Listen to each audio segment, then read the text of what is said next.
Back to my channel. मैं हूं प्रियंका।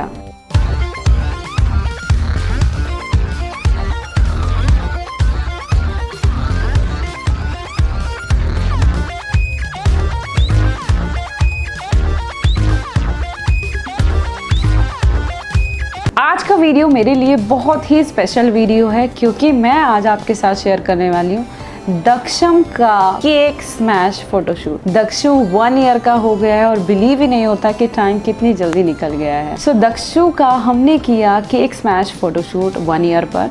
अनिका का भी हमने ये केक स्मैश फोटोशूट किया था। अगर आपने नहीं देखा है तो वो भी जाके देखिए। आपको वीडियो से काफी सारी हेल्प मिलेगी, फोटोशूट के आइडियाज मिलेंगे, डेकोरेशन के आइडियाज मिलेंगे। एंड आप भी अपने बेबी का फोटोशूट केक स्मैश फोटोशूट जरूर कीजिए। बहुत ही मजेदार फोटोशूट होता है, बच्चा भी बहुत एंजॉय करता है और हमारे लिए तो मेमोरीज कलेक्ट हो जाती है। तो मुझे फ़ोटोज़ क्लिक करने का बहुत शौक है, मुझे बहुत सारी मेमोरीज कलेक्ट करने का बहुत शौक है। आप भी मेमोरीज कलेक्ट कीजिए, अपने बच्चे की बहुत सारी फ़ोटोज़ लीजिए। वीडियो अगर हेल्पफुल हो तो प्लीज़ लाइक करना, शेयर करना, चैनल को सब्सक्राइब करना।